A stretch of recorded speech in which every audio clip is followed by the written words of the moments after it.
commemorating the past, reflecting on the present, envisioning a future. 1962. Mother of men and ruler of the world raises her noble head and approaches the court of justice with the clarion call for equal rights for the Hindu women. Our right to vote and our right to hold office should never be taken lightly and should be exercised at every opportunity. True, we women are ready, willing, and able. You must no longer deny us our rights. Good evening. Violence affects the lives of millions of women worldwide in all socioeconomic and educational classes. It cuts across all cultural and religious barriers, impeding the right of women to participate fully in society. One of the most dangerous places for women is the home. Domestic violence is a familiar phrase for most people today, but what does it really mean? How often does it occur? Is domestic violence a new phenomenon? Domestic violence is a reality, and it's also a crime. The victims are from every walk of life, rich and poor, of every race. The majority of the victims are women. Domestic violence has been a part of society basically forever, and it is rooted in traditional male dominance and the view of women as property. Domestic violence was considered a private matter. Some people felt that a man's home was his castle, and whatever went on inside a man's home was nobody else's business. Others assumed that violence in most relationships was either provoked or therefore deserved, or it was something to be endured. I was watching TV several years ago, and a religious leader said on TV that a woman is like a Timex watch. She should take her licking and keep on ticking. We all know that domestic violence is wrong, but this is only a very modern idea. Throughout history, domestic violence has been legal and it's also been socially acceptable. Years ago, there was a law that stated that if a woman was verbally abusive to her husband would engrave her name on a brick, and then he would use this brick later on to knock out her teeth. And that's a past reality.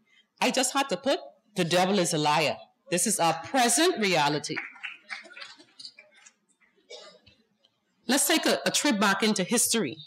There's this ancient Roman principle known as paterfamilias, and this principle said that the male is the head of his family, and he had all rights of his full rights over his wife and children. And under this principle, a husband had a right to kill his wife if she committed adultery, and later on, that right was limited to the father. Then we have the first law of marriage, and that was formulated by Romulus, who was the founder of Rome. And this is what the law said. It says, this law obligates married women as having no refuge to conform themselves entirely to the temper of their husbands, and the husbands to rule their wives as necessary and inseparable possessions. Under Roman law, a wife could not divorce her husband. What she had to do was ask his permission for a divorce, and if he said no, she would remain a servant in his home and he would take on another wife. Violence against women continued throughout ancient times and was aggravated even further by the establishment of the Catholic Church in Rome. Corporal punishment of an errant wife was a widely acceptable practice during the Christian era. Then we have the rules of marriage. This is the 15th century. And this is what it said. When you see your wife commit an offense, don't rush at her with insults and violent blows. Scold her sharply, bully and terrify her, and if this doesn't work, take up a stick and beat her soundly. For it is better to punish the body and correct the soul than damage the soul and spare the body. Then readily beat her, not in rage, but out of charity and concern for her soul, so that the beating will redound to your merit and for her good. Further, the Catholic Church said to give a woman freedom was like committing suicide for a man. They also went on to say that disorder and destruction would be the inevitable results of female dominion. Then we have British common law. Under British common law, women were no longer considered property. Married women were one socially and legally with their husbands, and their very existence or their very being was said to be suspended during marriage. Basically, what that meant is that Married women no longer exist. The husbands were the head of them and they had no existence. Then we had something called a rule of thumb. Some persons say the rule of thumb is an urban legend, but this was actually codified into British law. It said that a husband could beat his wife with a stick as long as the stick was no thicker than his thumb. And this law replaced the old law that said a husband could beat his wife with any reasonable instrument. In France, Napoleon put into law that women were to be considered minors for their entire lives.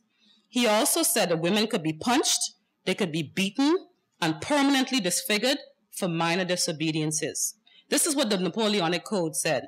It says a husband could knock his wife to the earth, strike her in the face with his fist, and break her nose that she would always be blemished and ashamed. This code influenced Swiss, Italian, and German law. Court relief in the form of a divorce was rare for battered victims. It only came when the beatings reached the level of attempted murder. There was also a social stigma attached to men who did not properly control their wives according to social customs. The unfortunate male was dressed up, he was seated backwards on a donkey, he was draped with kitchen paraphernalia, and he was punched in his genitals.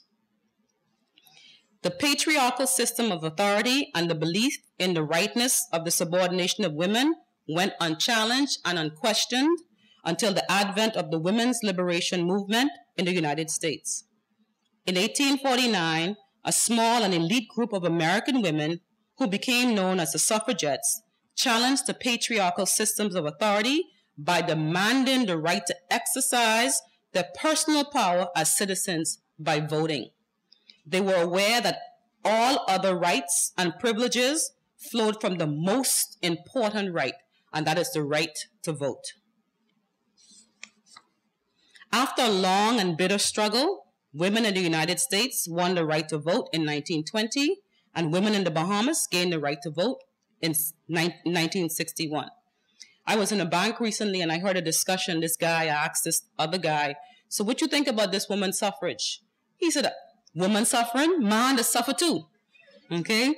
And he explained to him that women's suffrage meant basically women's right to vote. And this was his response. I thought it was so classic. He said, ever since women got the right to vote, all hell broke loose. And he said, it's been hell ever since. During the following decades, Bahamian women publicized many of the social problems they faced and advocated for equal rights for them in areas such as equal access to education, high-quality medical care, non-traditional jobs, and also participation in sports.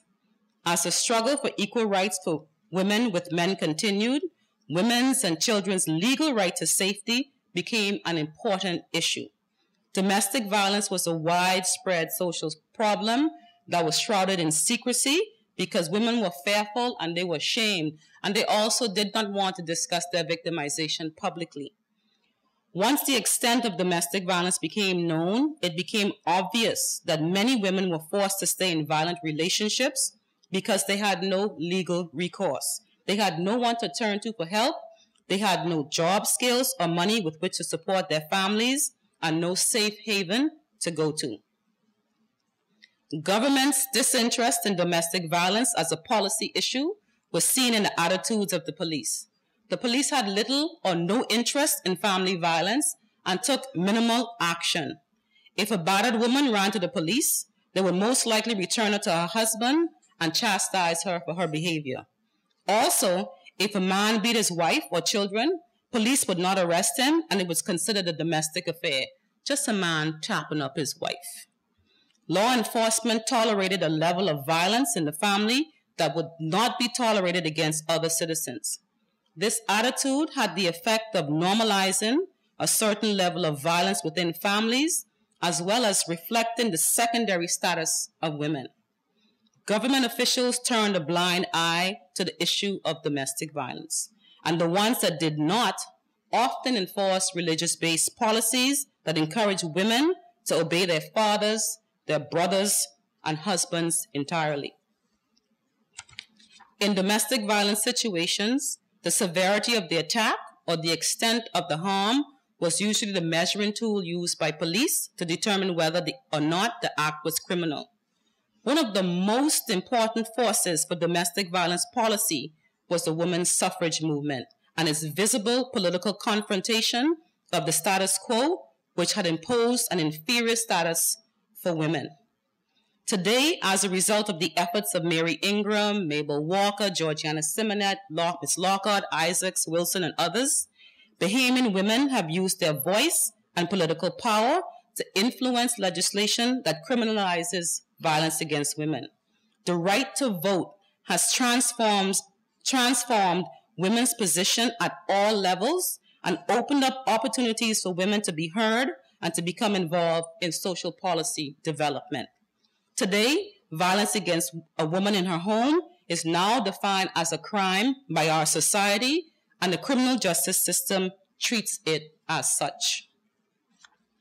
Some argue that the real test of the working of women's suffrage is to be found in the answer to the question whether better laws have been framed as a consequence. Today, any issue concerning the rights of women is now a public issue and is forced into the public arena as well as onto all Bahamian government policy agendas. In the Bahamas, women voters and those elected into office have used their political power to implement legislation to end violence against women. There are shelters, legal aid, and other services for girls and women at risk, and also counseling and rehabilitation for offenders. All police officers are educated, and units specially trained for dealing with domestic violence are available. We have specially trained police officers that provide assistance to victims of violence. Police officers are now required to take certain measures in securing medical assistance, and they're also required by law now to assist with all reports on all reported cases of domestic violence in the Bahamas. We have seminars and we have courses and public lectures conducted to modify the social and cultural patterns and conduct of women and men. Domestic violence has come a long way, but we still have a way to go. And I know we can do better. It took almost 100 years for women in the United States and many other nations around the world to get the right to vote. Changing people's attitudes and mentality towards women will take a long time. Some persons argue that it'll take a generation or even longer. Nevertheless, we must aspire to social values that disallow and confront men's violence against women. When women vote today, they remind political parties of their interests and their influence. Our right to vote and our right to hold office should never be taken lightly and should be exercised at every opportunity. There will never be complete equality until women themselves help to make laws and elect lawmakers. Susan B. Anthony. Let's continue to break all hell loose. Good evening, everyone. I'm grateful to be standing here tonight for a number of reasons. Thank God for life, and thank heavens for the wonderful educators who 50 years ago allowed us women to be standing here today, and upon whose shoulders I'm very grateful to stand. In preparing tonight's discussion, I had a reflection of some of the women that went before us, and it's really quite something for me to be sitting at a table with Ian, because his mom, Senorita Strawn, was a teacher of mine in primary school, and she actually was the one who I think made me say, I think I'll be a teacher, even though my mother was a teacher as well. And then I'm sitting with Keva, Keva's daughter, Nicolette, who took over where Senorita left off when I came to Nassau to Government High School. And it's amazing because 50 years ago, when I came to high school, it wasn't quite 50, maybe 48. At that time, there was no high school for most of us Family Island students, and 4 government high schools, 4 government secondary schools in Nassau and the government high school, couple private ones. And at that time, 1,001, I think, students took the entrance exam to Government High, but there was only a spot for 90 of us. And I often think about my colleagues who I know were quite capable of functioning at Government High School, what happened to them. So it's quite an honor to be here and to share some thoughts I have on education and gender equality in education. It's been a while since I've looked at this, and it's made a little bit more difficult because of the lack of data and the lack of harmonization of the data and finding it. Anyways, I remember 1962. Two memories come out for me. One was going down to Fresh Creek to meet the mailboat, where I found the sailboat, actually in those days was our mailboat, came in, and it was absolutely to the brim, and all over the deck were sacks of flour and rice. And I was like, what's this about? And I was told, those are so the people could vote for them. And so I was perplexed back then, and I think the practice is now ham and turkey, so it's quite interesting in 50 years what's happened. The second thing that stands out for me was that my mom got to vote in 1962, and she did so as a British subject or a belonger at that time. So it's kind of interesting. So as we explore education and gender equality in education, one of the things I want us to understand is that education is a fundamental right. And the women that fought for us to have access to education was more than just a vote, as we heard yesterday, those of us that were at the symposium, that it was more than just having a right to vote. It was having a right to say that we could have a good education and that we could make a difference with health care and access to stuff like that. So gender equality in education, like education, is also a right. It refers to the equal valuing of roles and men. And why be concerned of it, apart from the fact that it is right, is that it helps to create an environment in which we are not constrained. Men or women are not constrained by the barriers of sex and gender stereotypes and prejudices. It's important for us to look at it and make sure that we know what's happening in our schools and in education, because it is through education, and when we remove the barriers of gender equality, that we are able to realize our human rights and optimize our potential to contribute to all aspects of the society: political, economic, social, cultural, developmental, regional, at the regional level, at international levels. So tonight we explore some of the status of gender equality in education. Now, unlike a lot of the other countries around the world, we are really actually ahead of the game when we look at one of the Millennium Development Goals, that is to have all primary school, access to primary school for all children, and secondary schools if you can have it. One of the things that's wonderful from the suffrage movement was that by 1974, almost all islands had begun to have high schools. And unlike me, children could stay home and go to school. And now there is no legal impediment for children to attend school. In fact, by law, age 5 to 16 is when children are required to go to school. Now, when I start sharing the data, I want to just share one thing. As I said earlier, it's been very difficult to find, but I want to thank William Fielding and the planning office, who, when I said, help, I can't find things, it's amazing the amount of work that has been done with this, mostly from the School of Social Science. And so I thank you for borrowing much of this information that I'm sharing. Now, when we look at this, access to education, it's clear from grade 1 straight through to grade 12 that pretty well that there is 50-50 and there's access. The numbers are pretty well within the same range they were with 1 or 2 transfers, I guess. But what's also interesting in this slide is look at the median age of males in the grades compared to the females. Almost by grade 4, there starts to be a difference, a major difference. And that has some issues for us to think about. What happens then as kids go through the high school, primary school, high school, and they think about coming to tertiary education, this slide is really quite interesting. If you look at high school, 1-1, male-female, grade 12, 1.1 females, and then we get to sitting BGCSEs, and 1.5 females to 1 male sit BGCSEs, which is an interesting thing to happen. What's even more interesting is the passing of BGCSE to English language, 2.2 girls to 1 male. Now, when you consider that that is a requirement to enter the college and most post-secondary institutions, that's a very significant thing that's happened there.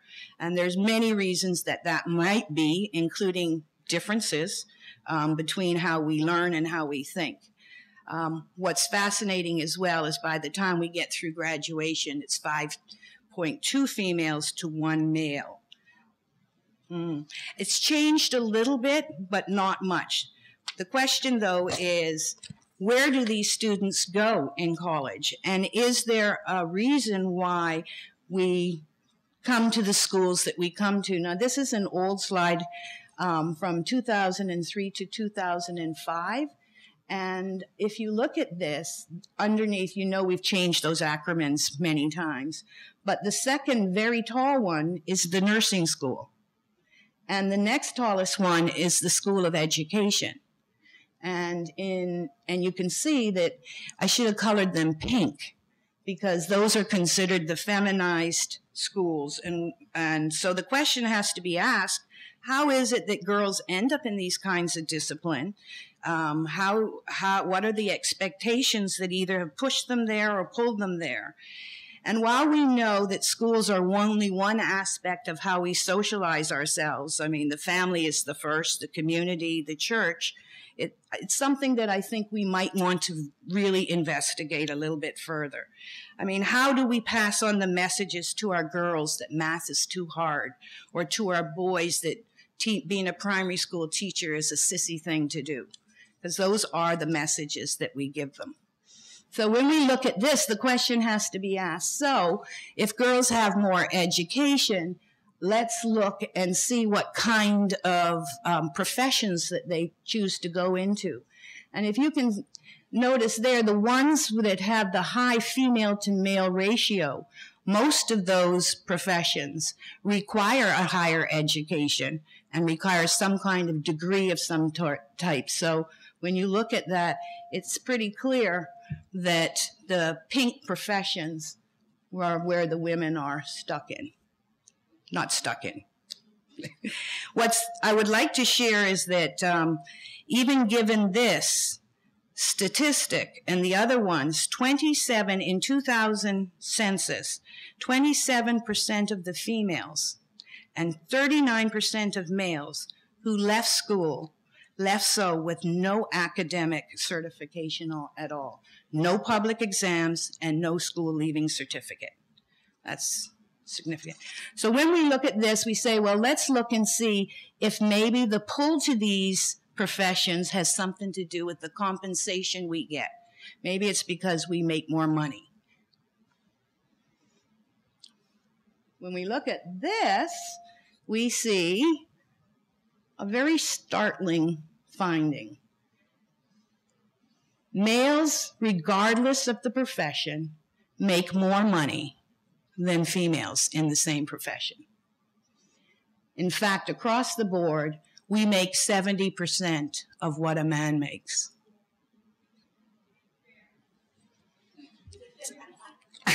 It's not fair. That's true. And when you go back to the definition of equality and equity, one of the things we're looking for is fairness. You're right. So there's definitely a differential compensation based on we would think on education.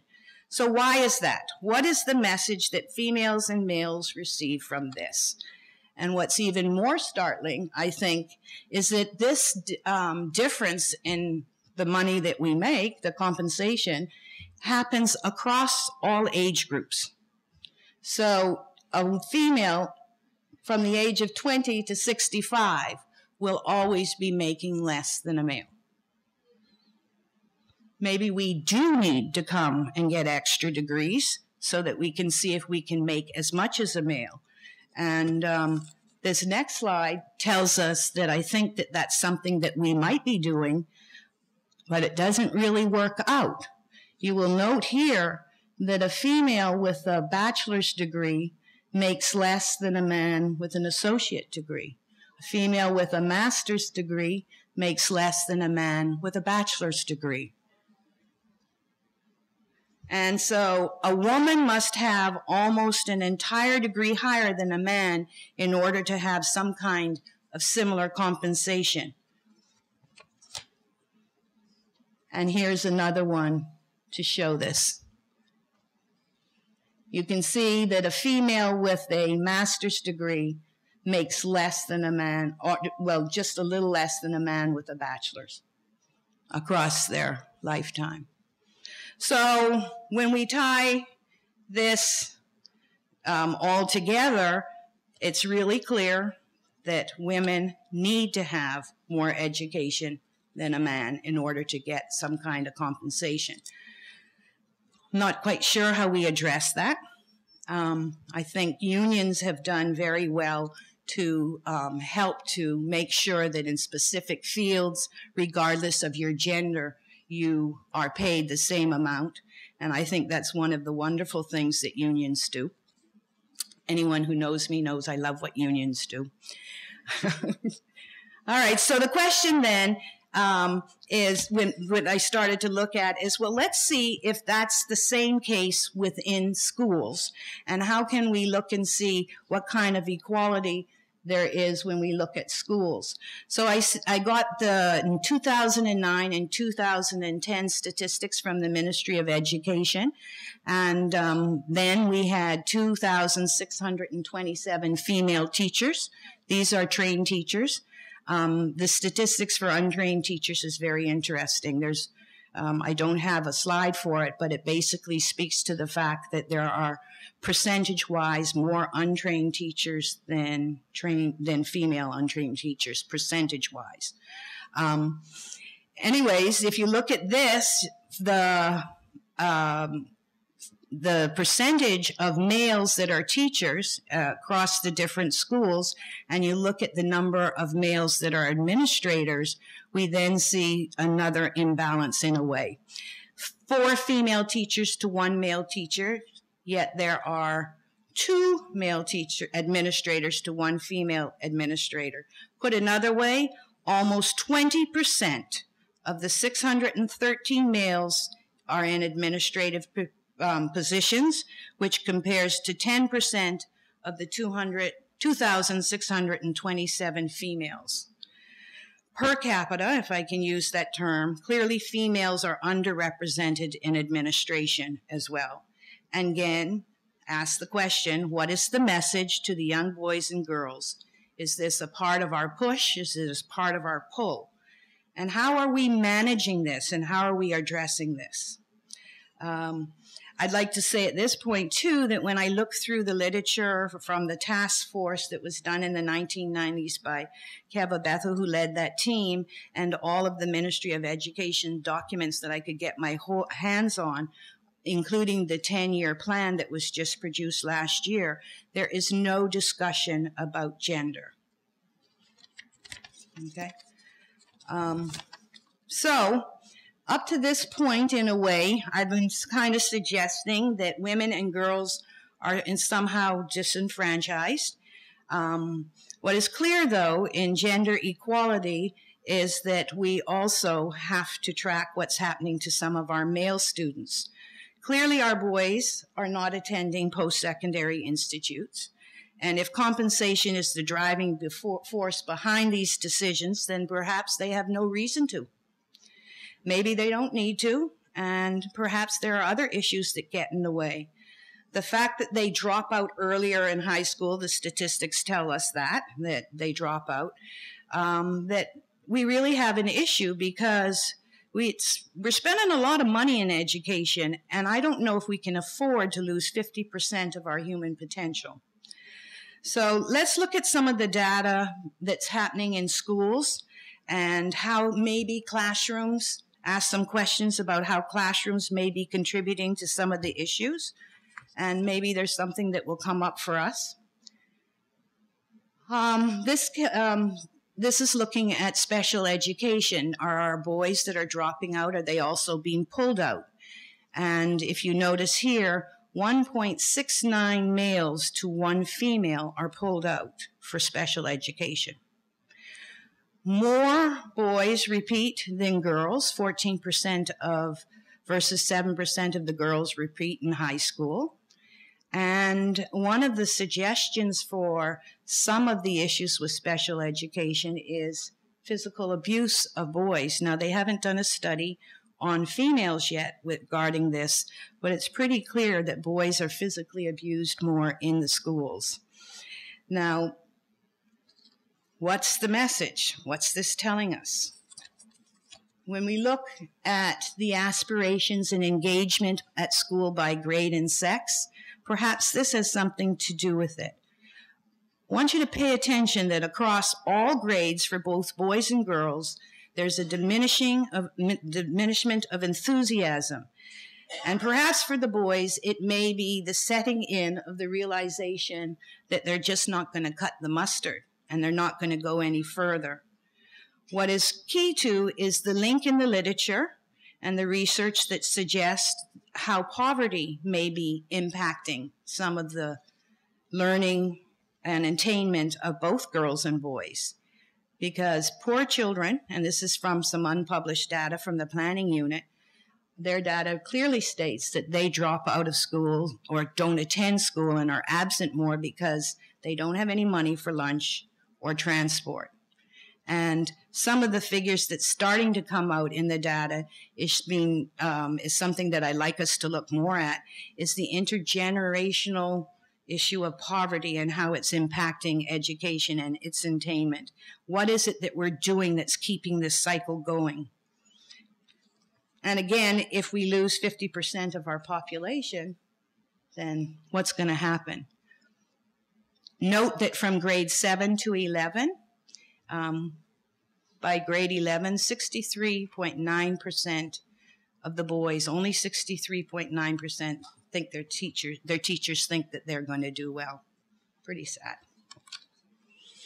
And then we have the issue of things that they're learning in school. And this is a global issue. All of these issues we've been talking about are global. It's not just local.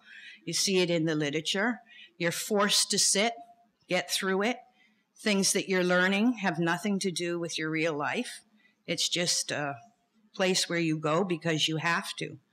And so this suggests that we're going to have to look very carefully as teachers and as educators and as mothers and fathers at what we're doing within the classroom, how we change the way we teach so that the way we teach is more palatable for all our children.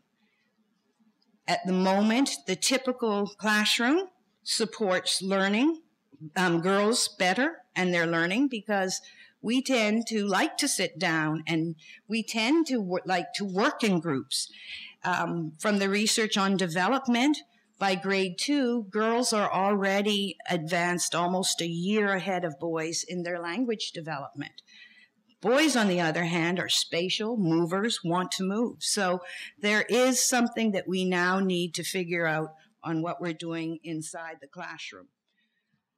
So when we look at gender equality and we think about where we're going and how we're going to end up, the fact is we got some hard decisions to make.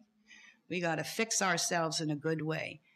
But I'm very much convinced that the discussions that what took place 50 years ago, it's time for us to do the same thing in education now. We've got to take what we have that is a crisis and look at it and change it in some way. We can do it. We know how to do these things. It is urgent and it is crucial. And we will know that we've achieved gender equality when men and women enjoy the same opportunities, rights, and obligations. We know we will have gender equality when children can become whoever they want to be and aren't restricted by society, that girls wear pink and boys wear blue, and boys can beat girls and girls will cook and sew. And we will achieve this when men and women participate equally in the distribution of power and influence and have equal opportunity for financial independence. I can attest to one thing that Margot said with regard to compensation for the same job. I happen to know what my predecessor, who was male, made when I became Director of Cultural Affairs, and I know what I made. And I think that the disparity was even greater than what Margot put up there. And I had the PhD. I'm going to change the discussion just a little bit. I am not going to be dealing with statistics or with hard facts or too much history. I'm going to be dealing more with concepts. I'm talking about gender and the Bahamian nation, and I'm basing my discussion in large part on a paper I delivered about 10 years ago, just 9 years ago, called Engendering the Bahamas, a gendered examination of Bahamian nation-making or national identity and gender in the Bahamian context. And for those of you who might wish to read it, you can find it online in the International Journal of Bahamian Studies, which is the College of the Bahamas' research journal. So I'm going to summarize a little bit about how I looked at this concept 9 years ago, and then I will try and bring it up to date, put it into a different kind of context. I'm looking at symbology, I'm looking at ways in which we encode messages about our nation, about our genders, about the whole structure of power, in ways that we probably are not even aware. So the paper that I wrote then begins with a consideration of male and female in relation to Bahamian citizenship under the Constitution. Now, by now, I think most people realize that men and women have different access to citizenship under the Constitution. Certainly, males and females as Bahamians pass on citizenship differently. Automatic citizenship was conferred on every person who was born in the Bahamas and who, on the 9th of July, was a citizen of the UK and the colonies. Those people automatically became Bahamian citizens, whether they were male or female. Every person who was born outside of the Bahamas was a citizen of the UK and colonies on the 9th of July, 1973, and whose father became, or would, but for his death, have become a citizen of the Bahamas in accordance with the provisions above, became a citizen. But if your mother was a Bahamian, that wasn't automatic. Entitlement to be registered as citizens, any woman who on the 9th of July 1973 was or had been married to a person who became a citizen, or who having died before 10th of July 1973 would have, but for his death, become a citizen. But this is only if they renounce any other citizenship. But if you're a man married to a Bahamian who would have become a citizen, you were not eligible, and you did not automatically become a citizen. Now, those are the things that obtained in 1973, which was almost 40 years ago. So now what we have to ask ourselves is, how do we pass on our citizenship as males and females under the Constitution? I think we know this pretty well, but I'll just run through it. People born in the Bahamas, if you're born in the Bahamas, you're straight. If you're born in the Bahamas and one of your parents is Bahamian, I should say, you're straight. Anybody who is born in the Bahamas with a parent who is Bahamian is automatically a Bahamian. The problem comes if you're born outside of the Bahamas. You become a Bahamian citizen if your father is a Bahamian citizen. It doesn't matter whether he's married or unmarried. If your father was a Bahamian citizen, you're shaking your head, Stephen. Okay, well, you can correct me on that. But anyway, if your father was a Bahamian citizen, according to the Constitution, you become a citizen, or you have the right to be registered as a citizen. If you were born illegitimately outside of the Bahamas to a Bahamian mother, you take on your mother's citizenship. But if you were born legitimately outside of the Bahamas to a Bahamian mother, you must apply for citizenship when you reach the age of 18.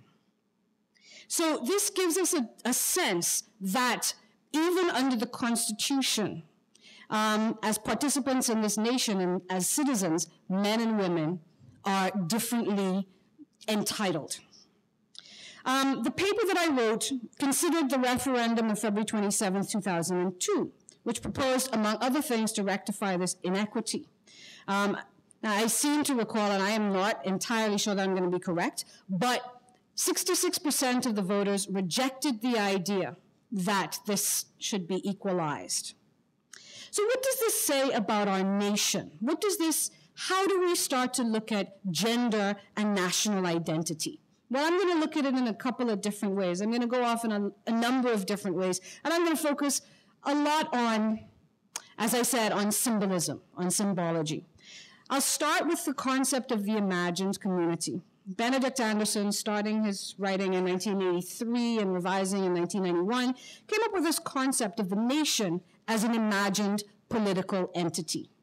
We tend to have the concept that a nation is something that is organically there, that you inherit this right to nationhood, that you have the blood of something, your navel string is buried in a particular place or whatever.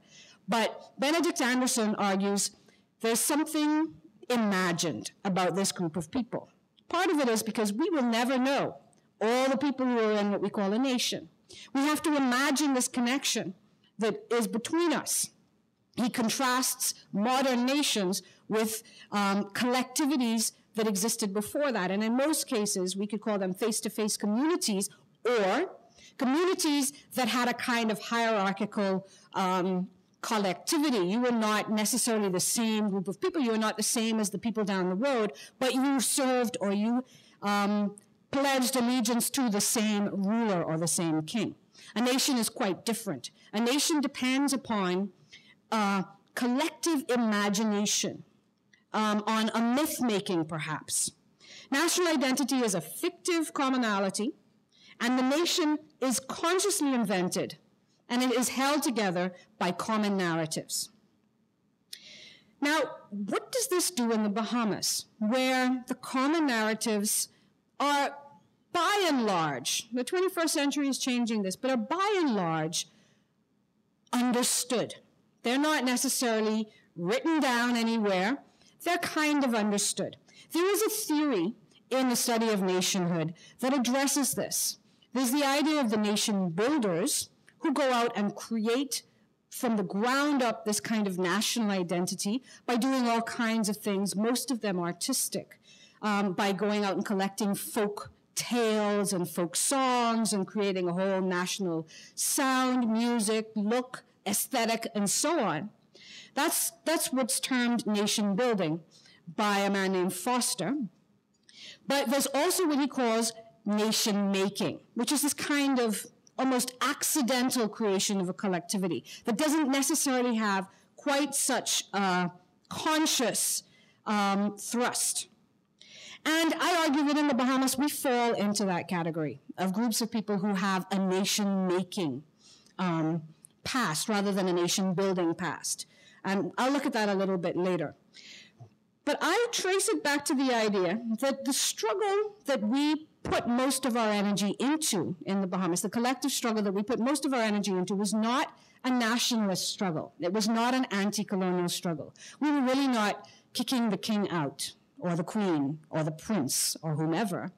We were fighting for racial equality. And so it was in some ways an internal struggle.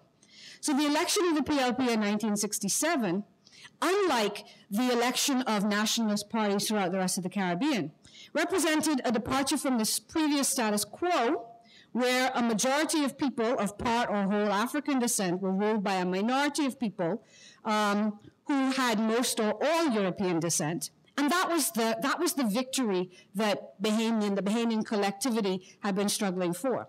It was not so much a question of getting rid of the UK, and perhaps not coincidentally, therefore, the independence of the Bahamas is about 10 years behind the independence of the other major nations of the Caribbean.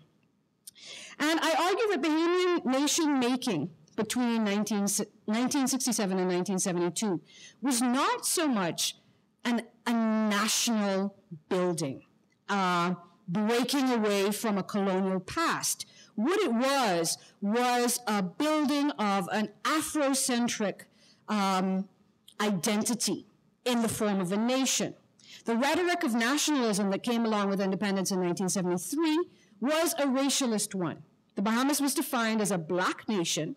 The perspective became binaristic.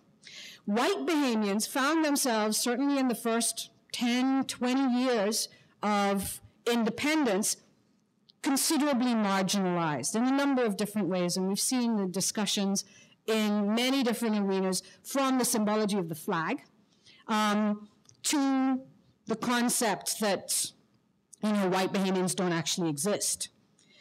And this is quite different from other Caribbean rhetorics of nation, which tended to embrace the oneness of the nation first. We think of Jamaica as out of many, one people. Now, the out of many, one people can be categorized as what Suzanne Burke argues is the Creole cultural policy model, which stems back in the rest of the Caribbean to the Federalist movement of the 1950s. The Bahamas was not part of the Federation of the West Indies. The Bahamas was not considered at all at that time. And she argues that started off by it was kind of a bourgeois movement, a movement that talked about nation building in terms of evolution into getting the right to rule oneself and so on.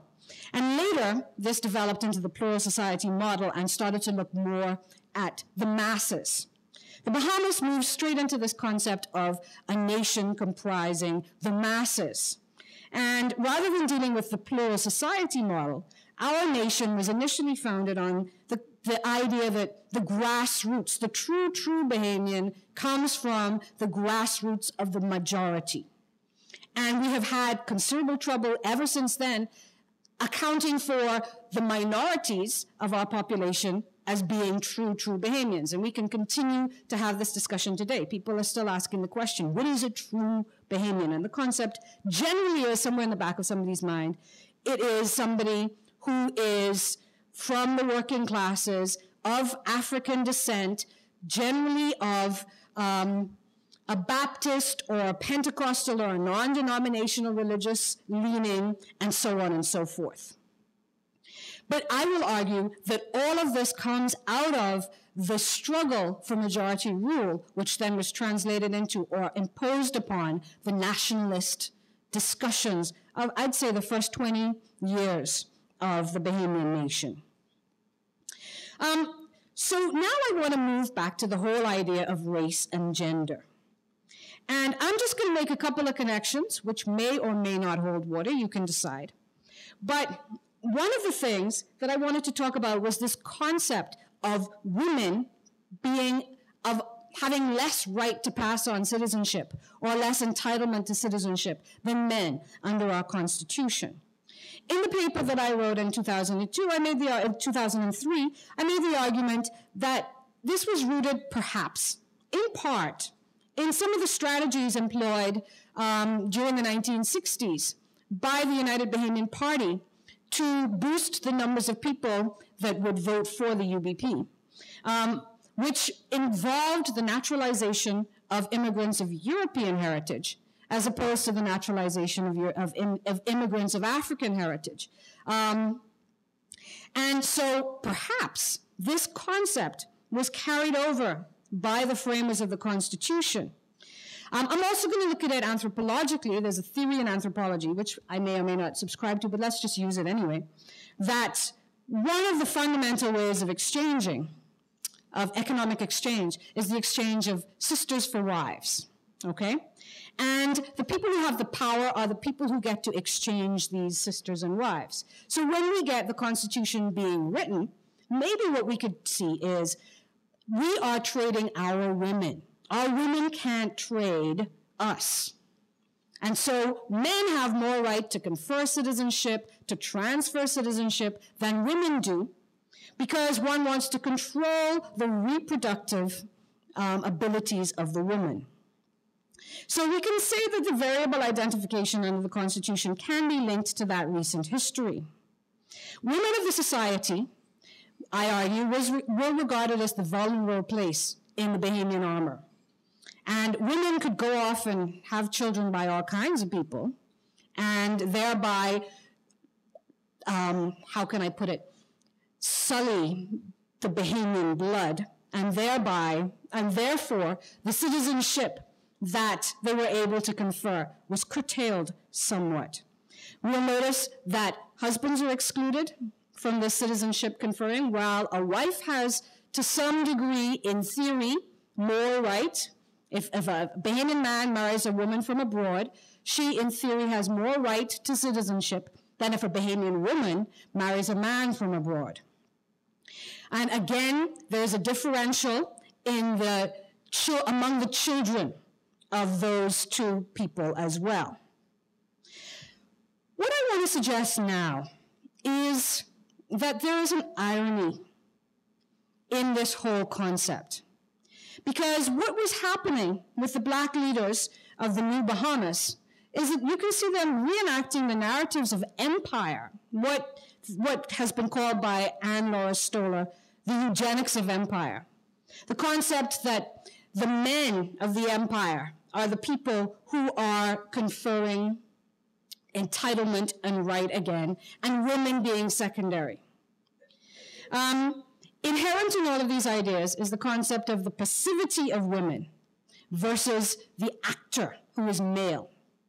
On top of this, we can look at the concept of Orientalism, which, as Edward Said argued, was the feminization of the colonized. So there were two levels of masculinity and femininity involved in societies that had been colonized. One is, of course, the stuff that we think of. The other is always that the colonized is in a feminized, passive, subordinate position to the colonizer. In my 2003 paper, I look at two symbols. One, literature, and two, Junkanoo. These are two symbols of nation that we look at. And generally across the world, it's literature that is employed as the prime shaper of national identity. I argued in the Bahamas, we didn't have that. We used Junkanoo instead. And I also argued that certainly up until 2003, many or most of the practitioners in the literary field were female, whereas most of the practitioners in the Junkanoo field are male. Junkanoo is also physical. It requires stamina. It occupies dangerous spaces. It employs the rhetoric of war. Whereas literature is associated with the intellectual, is associated with female, and it also tends to be regarded as something that is not really Bahamian. I also talked about soft women versus hard men, and I'm not sure why Stephen's, are you telling me I'm out of time? Oh, good, okay. And talked about the classic dichotomy of the Caribbean culture as imagined by Peter Wilson, which tended to take this binaristic approach that identified the idea of reputation with males and respectability with females. Reputation being associated with men, street society, individualism, personal charisma, drinking, talking, fighting. Many of these things we may want to say we can link with Junkanoo. Respectability, on the other hand, across the Caribbean was associated with women, the home, the church, the family, personal responsibility. And I then brought it home and talked about the concept of hard and soft. If a man is called soft, that is a cut to the bone. That is something that men strive very hard not to be in the Bahamas. Whereas women are rarely considered able to be hard. If you want to translate these beyond the obvious sexual connotations, To be hard means to be able to hold your own, to be willing to fight, to maintain your honor, to show your strength. And it also happens to be associated with blackness, with what we might want to call, in quotes, authentic Africanness, whereas soft is associated with the feminine, with the pacifist, with the passive, with work that happens within doors, with the ability to use language, the comfort with expressing emotions, and academic excellence. It also tends to be associated with whiteness and Europeanness, which is not something that is confined to the Bahamas. Now, what I just want to do is I want to take it a little bit further because I'm not sure that this dichotomy still plays in 2012. There have been changes both in the place of Junkanoo in the national identity and the place of the arts, literature, and so on. But I also want to point out that the irony of this typology is that it reproduces on two levels, the rhetoric and the hegemony of empire. It does not question this balance. What it does is it takes it, thank you, and it reifies it and it kind of makes it Bahamian. It joins blackness, it joins the physical in ways which maintain the age-old oppressions that came through empire. So what I want to point out is that while the traditional concepts in the Bahamas of soft versus hard endure, even though there have been some changes over the last 10 years, they continue. They may be enacted somewhat differently and perhaps more alarmingly. I believe our society in 2011, at least the common understanding of our society in 2011 is that it is more violent than it was in 2003. The violence is perpetrated primarily by males, and it takes two main forms: male-on-male violence, which takes place often in the street, in the outside, or masculine supremacy over the feminine, i.e. domestic violence, or attacks on the feminized male, homosexuals or soft men.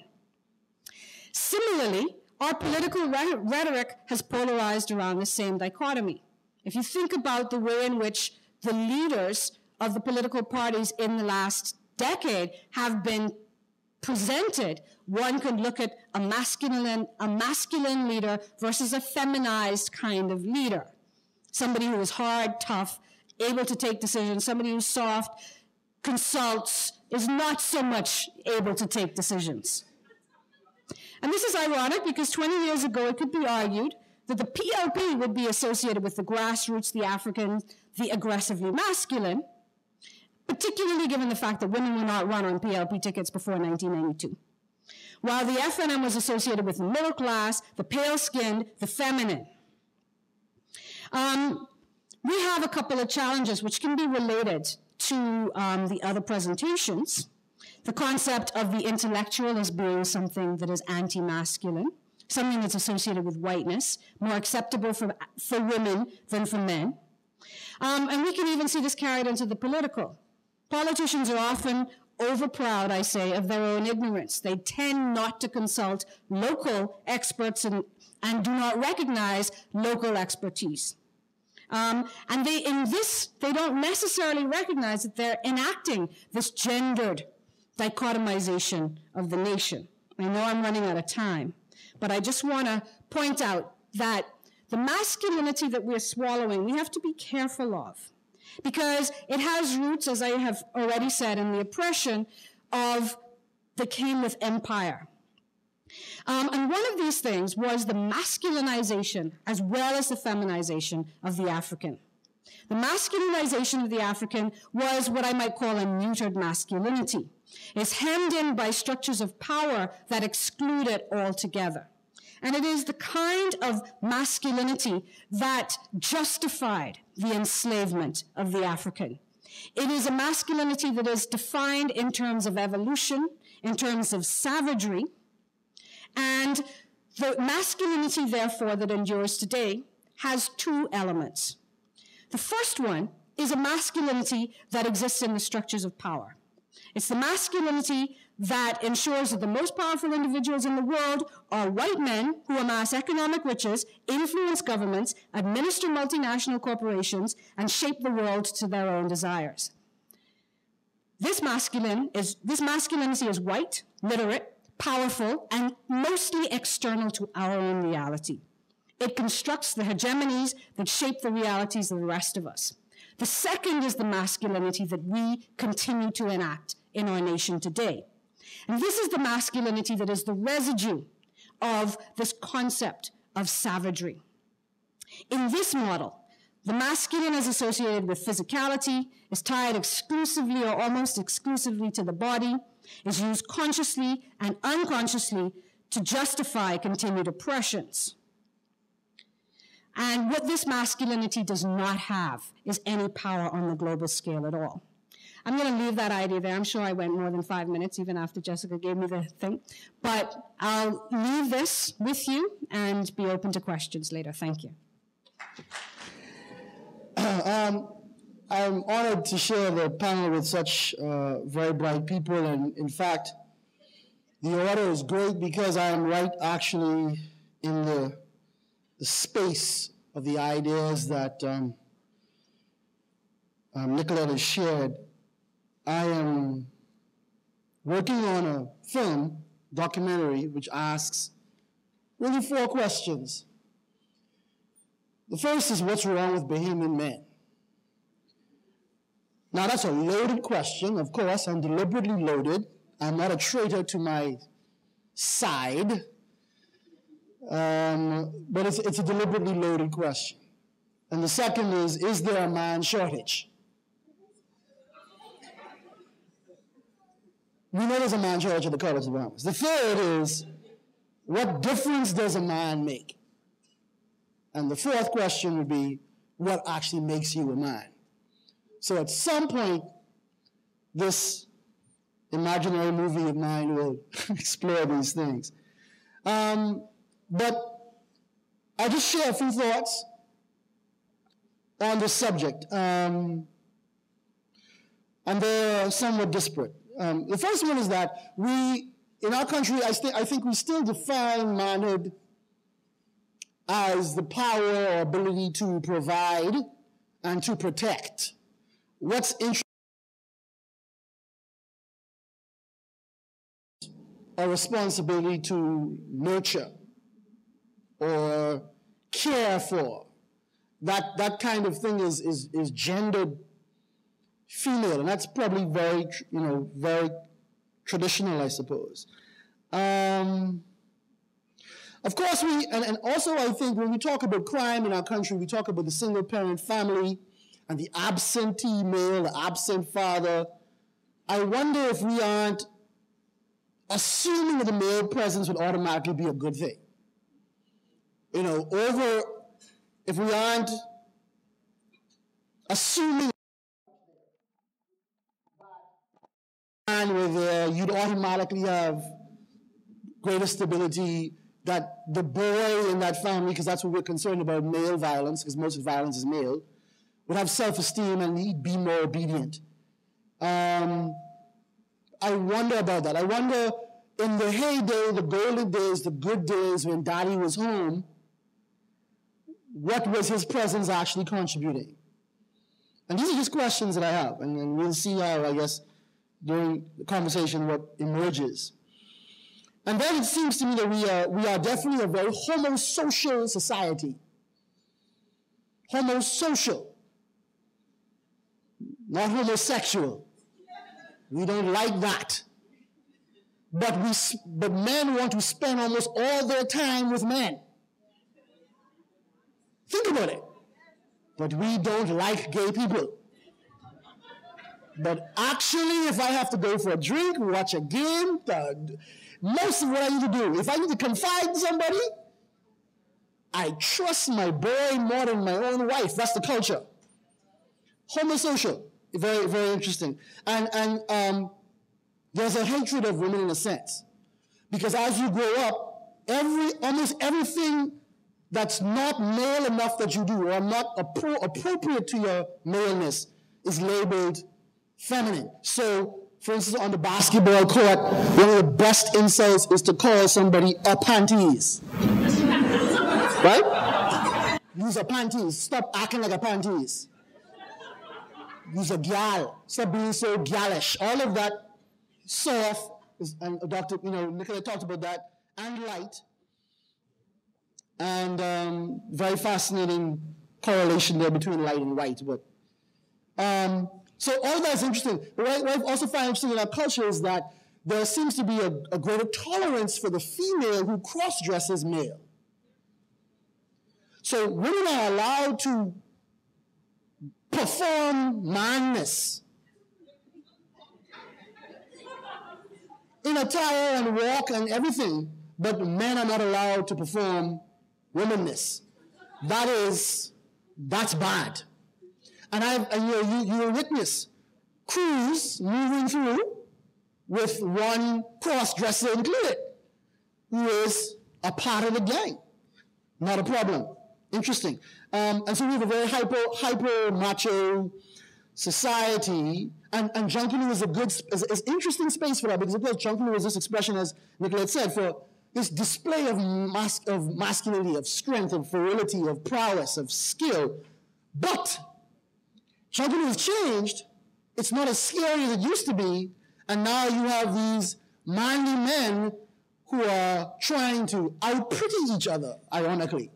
So, think about it. The costume is pretty. It ain't like 70 years, 80, 100 years ago, when you were scared of a Junkanoo. Now he's pretty. He got on feathers.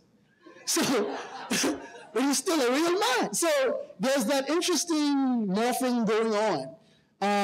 But at the same time, too, Junkanoo is this place where you could cross-dress. I remember one New Year's Junkanoo seeing a man dressed up as Little Red Riding Hood. Nobody stoned him. He didn't get, it's an interesting space there. And of course, the choreographers who we assume are gay. And that's okay. I would also just talk again more about spaces, and Nicola talks about respectability and the private sphere and the public sphere. What are the spaces that are male? The bar, the park, the street, the boat, the bush. Because you got to go to the bush to smoke the dope. And, you could go in the bush to trade ice, but then you could also do it in the yard, sort of. So bush and yard. And then the square, which is a little different, but it's still public, because that's where the politicians are, right? And the pastors, where they have the town meeting. And then the church, the street meeting. The square, the podium, the pulpit, male. And then the women have the classroom, the office, the church, the home, the shop,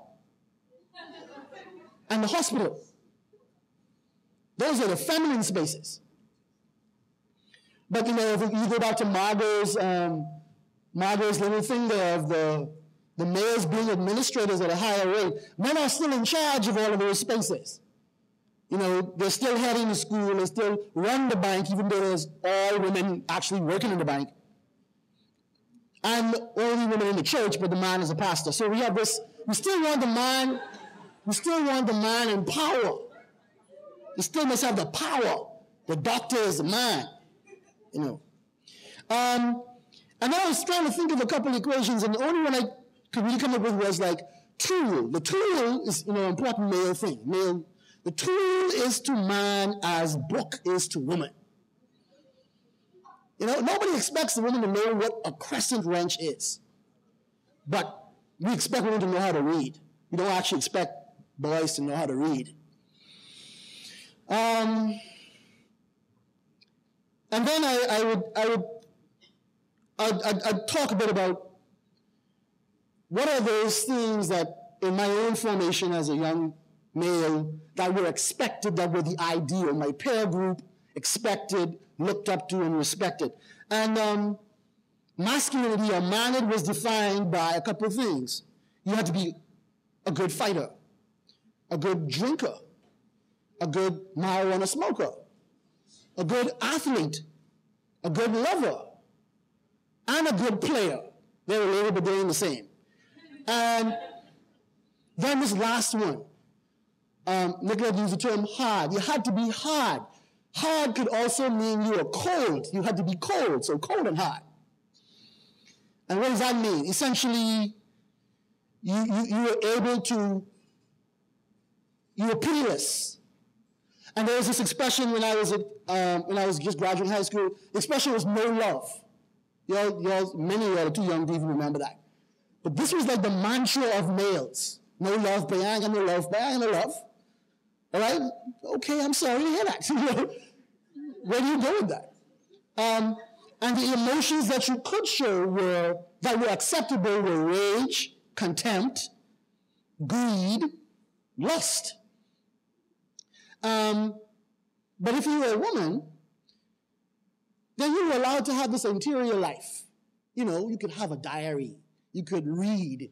You were allowed to show emotional vulnerability, that you could be hurt.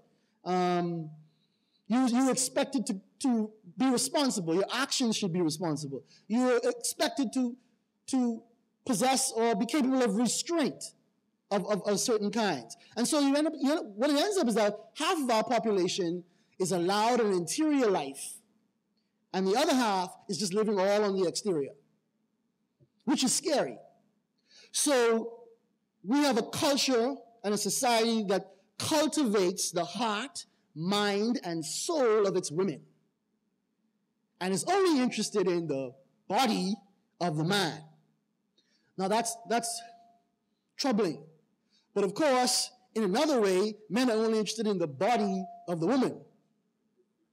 But I think the fact that the women are in the church, the women are in the school, and the women are the ones who are expected to care, that means you're cultivating more of a whole person as opposed to the man, because he has all of those things that he's expected that are valorized involve exterior, the outside. And you're not really exploring the interior person at all, or allowed to acknowledge that it's there, because you'll be called soft. And these rules of manhood are oppressive. They don't just lead to violence against women, but they are oppressive to men as well, I would maintain. And I agree with Nicolette as well about that you could in a way reduce our politics, the Christy Ingram contest, to a contest of masculinities, or a contest about masculinity versus femininity. Because these behaviors have been labeled that way, or these attitudes have been labeled that way. And I find that interesting. And I'll close by saying, Blackwell spoke about the economics of education, that maybe men are not here in college because they don't need to be here to earn. And that no matter what a woman earns, a man is earning more if he's at that level. But I think we have to consider the social cost of not educating half our population. What is the social cost of not cultivating the mind, the emotional intelligence of one half of our population, of not properly making sure that they are acculturated and socialized?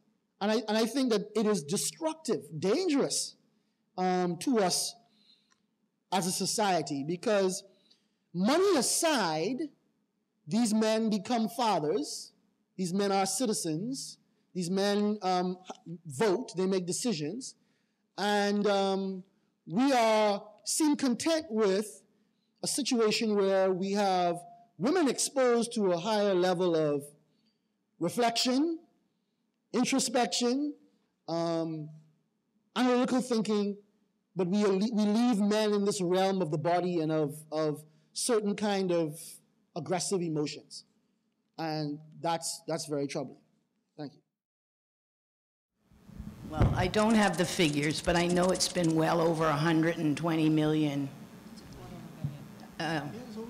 It's a quarter of a billion. It's about 200.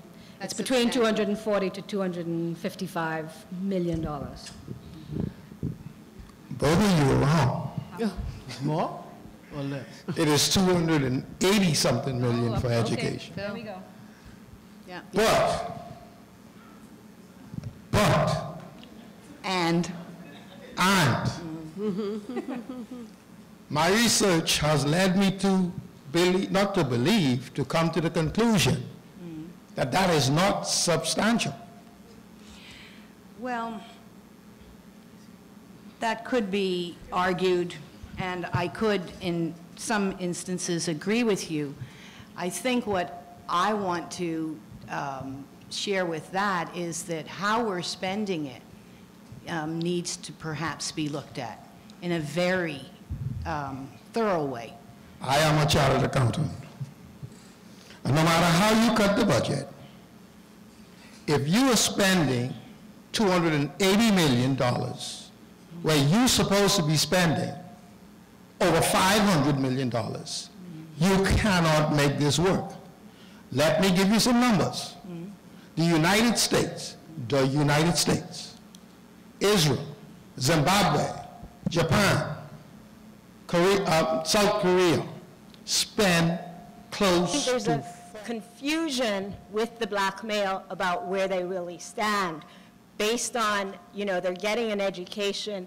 Well, many of our leaders got an education in the British system and influenced by the colonialistic male, yet they also have things, images of slavery and stuff like that, which are not really, I don't think that's really what African men are. You know, I think the Afro male worked much better with the Afro female than the impression that is given. I may be wrong, I don't study this stuff, but that's the impression that I get. And I just want you to comment on that. Yeah, no, I am sorry, maybe I didn't make myself clear enough. What I was saying when I'm talking about the image of the savage, I'm talking entirely about the concept that was created to bolster and to justify the imperialistic expansion and the enslavement of the African. And so maybe I didn't make myself clear enough. I'm not saying that this is something that exists. What I'm saying is the concept, these ideas that we replicate are colonial ideas.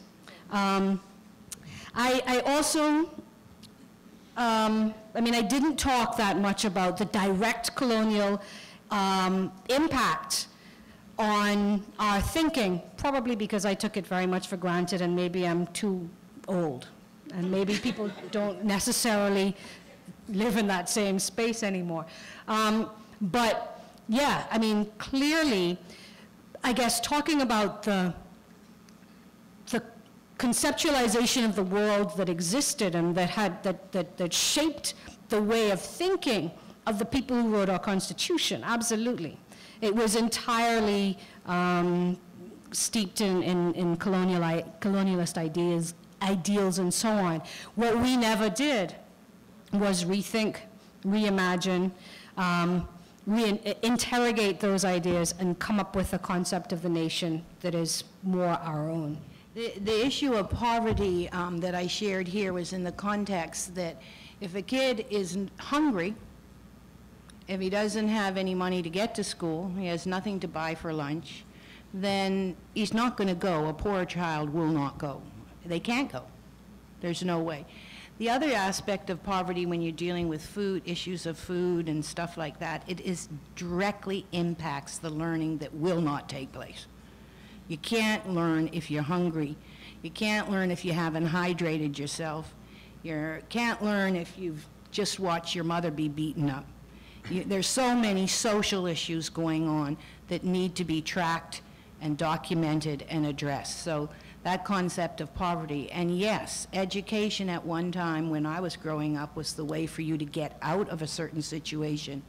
And I know that was spoken to yesterday by some of the daughters of the suffrage, was that, you know, they saw the need for both as important and the need and as important was the opportunity to have schools that their kids could go to and just definitely have a better world than they have. So yes, you're right with that. In terms of the relevance, We're finding in the literature that it's a global thing, and I think the digital revolution has a lot to do with it as well, and the kind of information you can get and the ways that you can get it. And our classrooms really still are 19th century factories. And girls can comply a lot better with that and do their dreaming elsewhere, as Ian says, in our little journals or our little cliques and our little tea parties and stuff like that. And boys just can't tolerate that kind of thing. Now, I'm not saying that girls do either. I mean, it's a learning thing. And we have a major conversation that we've got to have as educators. And our entire teaching system has to be addressed. We have to, and it's not just a male-female thing. It's a learning thing. And we have to have classrooms that are learning-friendly and that support each and every child. And there's a lot of literature out there. There's also a lot of solutions out there. And we do have to address it. We cannot afford any longer to keep on doing what we've been doing. If I was to summarize, women thought they were going to get a bigger piece of the pie. They end up having more work to do. Yeah. So you're not going to be absolved from any of the stuff that you had to do in the home. But yeah, go and bring in that money too. And that seems to be, so there's greater pressure now, even than before, because you need to be a wage earner, which before you weren't allowed, like my grandmother didn't work in the workplace to make a wage. But then you still have to come home and do everything else that you were doing before, including pleasure me and cook for me and mind them children. Yes. Get it done, ladies, yes. There's actually some statistics that I found when I was putting this together that women actually spend, apart from their work time, 19 hours a week doing housework, as opposed to 8 to 10 hours that men generally help around the house. I think that we need to, maybe it will be partially an answer, I don't know. I think that having spoken about gender and national identity, what's missing from our discussion, and I think this may also serve to address some of the other questions that I got. I think what's missing from this discussion is the context in which our country, and I think Audrey related to this in talking about a deeply post-colonial society, we fail to consider the context in which our country exists. And without doing that, we cannot create a national identity, because we're dreaming if we think we have created a nation without considering all of the things that act upon us and upon our people, both historically and in popular culture, and in terms of hierarchies of finance, and in terms of our political for the last 20 years, our political abdication of responsibility for the development of our country. We have had development by foreign investment.